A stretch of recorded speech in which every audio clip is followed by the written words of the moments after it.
കേരളത്തിലെ കോൺഗ്രസിനുണ്ടായ ക്യാൻസറാണ് രാഹുൽ മാങ്കൂട്ടത്തിൽ നിന്ന് PV. Anwar. Cancer വന്നാൽ ശരീരത്തിന്റെ ആ ഭാഗം പുറിച്ചു കളയും. അതിനുള്ള ആർജവം കാണിക്കണമെന്നും അദ്ദേഹം വാർത്താസമ്മേളനത്തിൽ ആവശ്യപ്പെട്ടു. രാഹുലിന്റെ രാജി കോൺഗ്രസ് നേതൃത്വം ആവശ്യപ്പെടണം. ഇനി ഉപതെരഞ്ഞെടുപ്പ് വന്നാലും കോൺഗ്രസ് ജയിക്കും. രണ്ട് സ്ത്രീകളുടെ പരാതിയുമായി യൂത്ത് കോൺഗ്രസ് തന്നെ സമീപിച്ചുവെന്നും പി.വി. അൻവർ പറഞ്ഞു.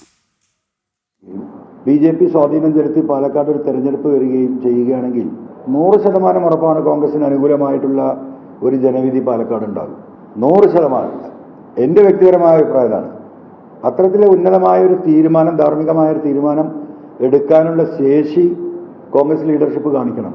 അവിടെ ഒരു ഉപതെരഞ്ഞെടുപ്പ് ഉണ്ടാകുമെന്ന് ഭയപ്പെട്ടുകൊണ്ട് രാഹുലിനെ രാജിവെപ്പിക്കാതിരുന്നാൽ വരാൻ പോകുന്ന തെരഞ്ഞെടുപ്പിന് ഇനി ആകെ 268 ദിവസമാണ് ബാക്കിയുള്ളത്. ഈ പൊതുസമൂഹത്തിൻ്റെ മനസ്സിൽ നിന്ന് ഈ ചിത്രങ്ങളൊന്നും മായുന്ന സമയം പോലും ഇല്ല.